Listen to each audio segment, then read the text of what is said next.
If you've ever had a potted citrus tree that just sort of struggled, believe me, I've been there. I've made all the mistakes, especially when it comes to fertilizing. But after a lot of trial and error, I have found a few simple things that make all the difference for my citrus. So in this video, I'm going to share 3 game-changing fertilizing tips for potted citrus trees.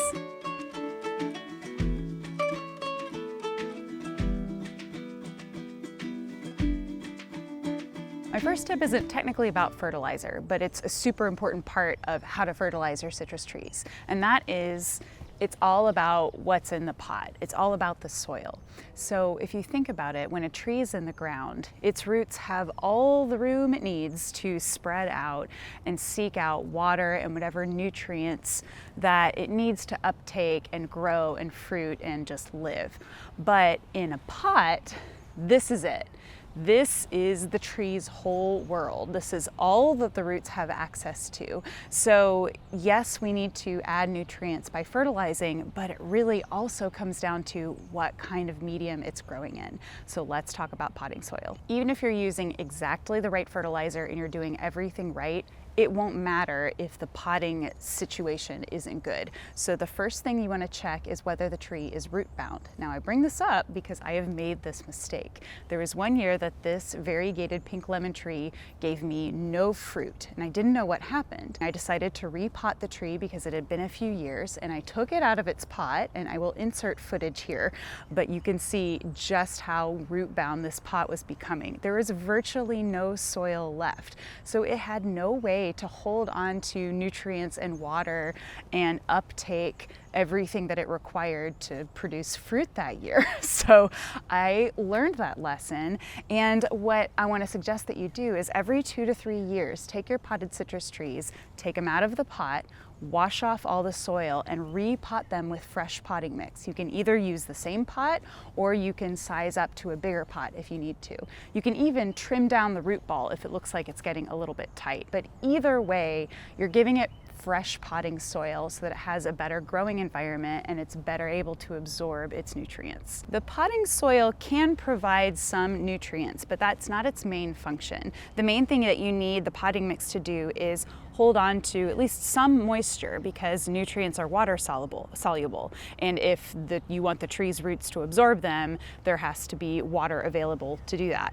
But it also needs to be really well drained. So we need that water to be able to flow through. Now that leads to nutrients leaching out over time as you continue to water the plant. And this is why we fertilize. So the way that you get that really well draining soil is to make sure you have a mixture of particle sizes. You don't want a super tight, close mixture that clumps up really easily and is going to get soggy and waterlogged, because that's going to lead to root rot. Now, one of the best tips that I can give you about fertilizing is, before you fertilize, do a soil test. There's a lot of ways that you can do this. A really simple way is to get one of these really basic soil tests from just any garden center, or you can get it online. I'll link to it in the description. This is a test that allows you to test for pH and to test for the main macronutrients, nitrogen, phosphorus, and potassium. These tests aren't super accurate. They're not going to give you a really precise measurement, but you're going to get a ballpark of where are you falling in the range of what is required. So for example, let's talk about pH. Citrus trees need to be grown at a pH that's slightly acidic, so between the range of 6 and 7 on the pH scale. They can go a little beyond that, but that's sort of the happy place. The reason that pH is so important is because nutrients become available to trees at different pH levels. If it's too acidic, then they're going to be deficient in certain nutrients. If it's too alkaline, same thing. Other nutrients become a problem. So you want to double check the pH, and I do this every year this time of year in early spring before the tree is really getting going, growing for the season. And that way, if I need to make any adjustments to the soil pH, I can. And then while you're at it, go ahead and test for the other nutrients. See how your soil is doing at providing these nutrients to the tree. See what's present. And it's going to help inform what you do moving forward as far as how you're going to fertilize. So do those tests. I learned some interesting things about these citrus trees when I did that, and what each one needs. They're all slightly different, which tells you a little bit about the tree's needs. So I highly recommend doing a soil test before you fertilize, at least once a year. Okay, so we've got our soil test results, we've got fresh potting mix, so now let's talk timing. Before we get into the details of when and how to fertilize, I want to give a little bit of a disclaimer, and that is that there is no one right way. There's no one hard and fast rule of exactly when and exactly what to use to fertilize your citrus trees, because it depends on so many factors. The age and size of the tree, the specific tree variety, the time of year, the specific weather you're having. All of these things can be factors in determining how much to fertilize, including the soil things that we just talked about. But what I will do is tell you what I do and why, and I'll explain some of the principles behind it so that hopefully you can apply it to your situation. Citrus trees don't really grow dormant, but they do slow down when the weather starts to get colder, even if you're protecting them inside or in the garage or something like that, which is what I do. Now, if you live in a warmer zone, there's a possibility that certain citrus trees will continue to bloom and fruit year round. Meyer lemon is one of those trees. And if that's the case, you may find yourself needing to fertilize throughout the year. But even then, there's going to be some shifts in frequency depending on the weather and depending on the growth stage of the plant. But for most of us, in the wintertime, the tree is going to slow down or essentially stop growing and kind of go semi-dormant, I guess you could say. And then in the spring, right around now, so this is the end of winter, beginning of spring, you're going to start to see signs of new growth, those little bitty leaves popping up and even the beginnings of blossoms. And that's when you know it's time to start fertilizing again. The frequency is also determined by the weather and the temperature and the amount of water you're giving it. So what that looks like is in the spring and in the fall, when the weather is milder, you're not watering as often, so you can space out your feedings. But as the weather heats up, and for me, I'm watering these citrus trees once, sometimes even twice a day in the middle of the summer. So the nutrients are being flushed out. So that means you have to fertilize a lot more frequently. There's also going to be some differences depending on what kind of citrus you're growing. There are some general things that go for all citrus trees, which is why I've lumped them together in this video.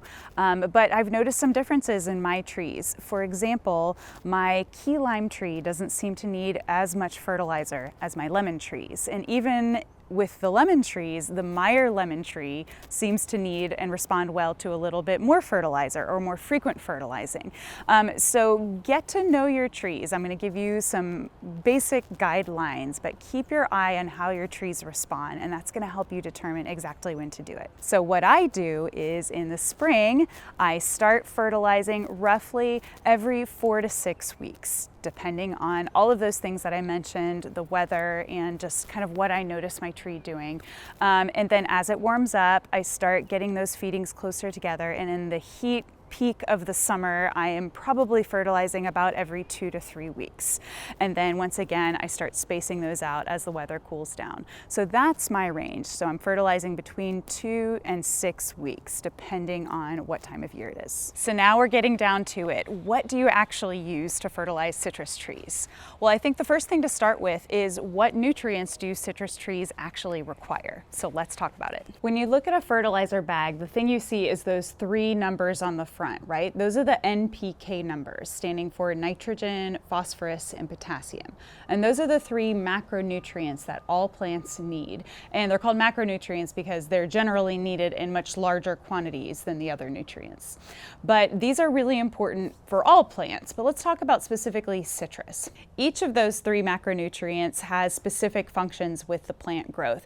And just as a general rule, think of nitrogen as all things green. So when you think of new green leafy growth and new shoots that come out, nitrogen is a big component in the chlorophyll molecule, which is what makes the plant able to absorb sunlight and turn it into food. So nitrogen is responsible for a lot of that green leafy growth. Phosphorus generally is going to help with fruits and flowers. That's its main function. And then when we look at potassium, it kind of helps with the overall health of the plant, how cold hardy it is, how well it's able to withstand stress. stress. Now, those are generalizations. With citrus, nitrogen actually has a bigger impact on fruiting than might be the case with other plants. So nitrogen we see is the most important of the macronutrients for citrus trees. Phosphorus, while still important, doesn't affect fruiting and isn't needed in such big quantities as a lot of other fruiting plants for that fruiting stage. So a lot of the issues that people run into with micronutrient deficiencies, especially zinc deficiency, is because there's an excess of phosphorus. The way those molecules work, too much phosphorus can lead to a zinc deficiency. So you want to be careful to keep those things in proportion. So when we look at citrus fertilizers, a good ratio to keep in mind is 5:1:3. That's the ratio of nitrogen to phosphorus to potassium. Now, you may not be able to get exactly that, but that's just a good ballpark.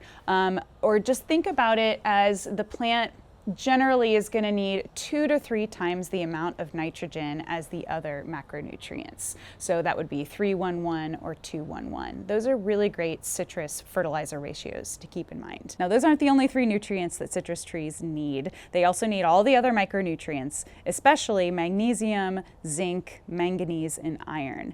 And this is one of the reasons I like to stick with organic fertilizers. There are a lot of good reasons, I think, to go organic, but one of them is that because organic fertilizers are compounded of naturally occurring ingredients, they haven't been manipulated in any way. What that means is they're going to contain more of those micronutrients. So I think you have a better chance of providing everything that your plant needs if you stick with organic fertilizers. Now, the thing with organic fertilizers is that because they're made of those natural components, they have to be broken down by microorganisms in the soil. Chemical fertilizers have their place. If you need a quicker boost of nutrition, if your tree's really struggling, then a chemical soluble fertilizer might be the way to go. But you need to be careful with potted plants and these chemical fertilizers because they tend to come in stronger concentrations, so it's a little bit easier to overdo.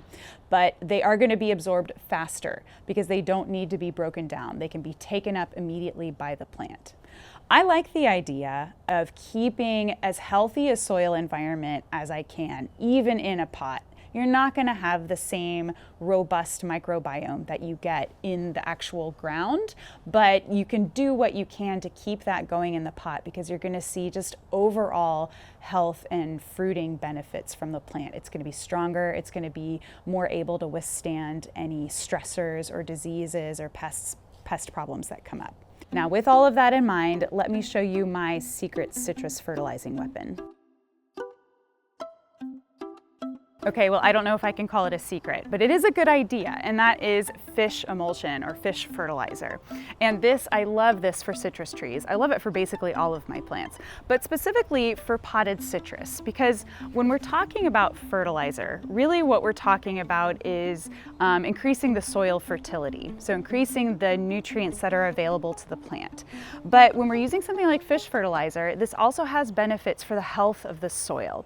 So not only does it contain those macronutrients, we have, where'd it go? 5:1:1 of our nitrogen, phosphorus, and potassium, which is pretty close to ideal in terms of the ratio for citrus trees. But we also have a ton of micronutrients such as magnesium and calcium and others, depending on the brand that you get.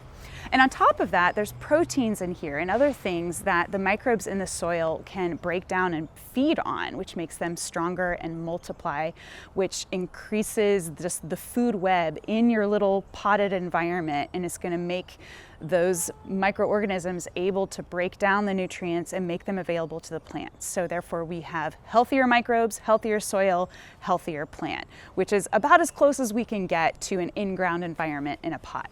So this is my go-to. Now let me share my kind of overall citrus tree fertilizing formula. Okay, so finally, here's what I do to feed my potted citrus trees.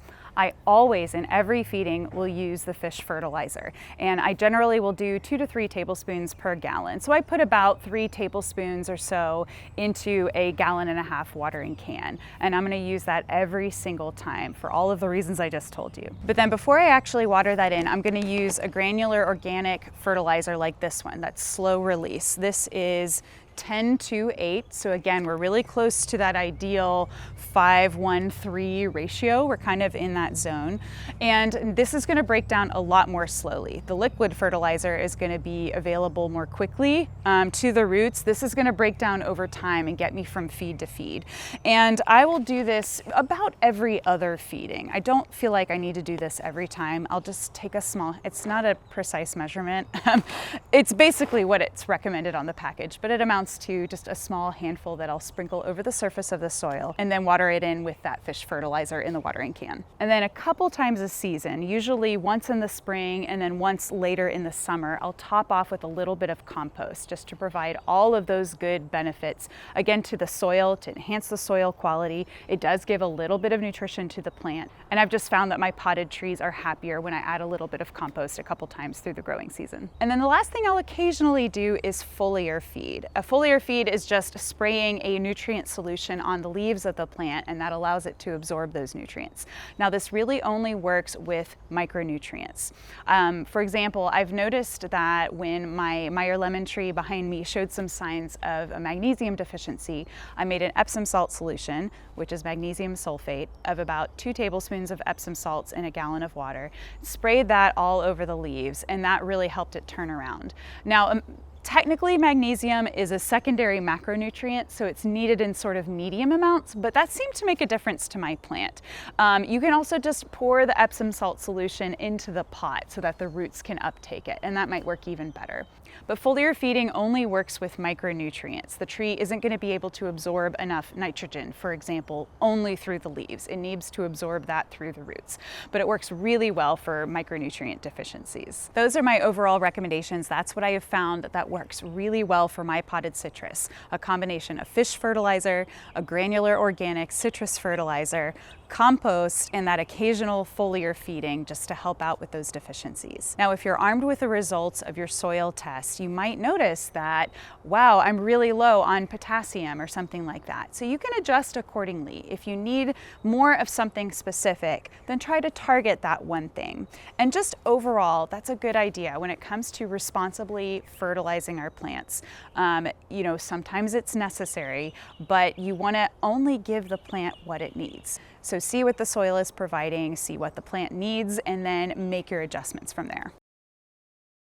I've got a couple of last bonus tips for you, and these are some fertilizing don'ts. So first of all, don't fertilize the tree when it's already stressed out by something else. So this could be extreme heat or drought, or maybe cold damage. It could be a severe pest or disease infestation. It could be any of those sorts of stressors. You don't want to fertilize when the tree is already in defensive survival mode, because that could just cause further stress and could harm the tree. It could make it drop its fruit. It could even kill the tree if it's too severe. So if you notice those signs of stress, resolve the source of the stress before you feed the tree again. Also, don't overdo. It's better to start with less than you think you need, both in terms of frequency and amount.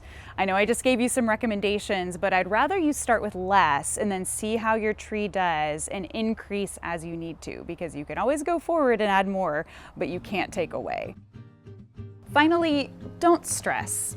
If you miss a feeding, or if it takes you a little while to figure out exactly what your trees need in terms of fertilizer, don't worry. Growing fruit at home is all about observing and trying something, learning about it, trying again, until eventually you will get to enjoy the fruits of your labors. Leave a comment if you have any questions, or let me know if you have any citrus fertilizing tips that you want to share. Thanks for watching, and I'll see you in the next video.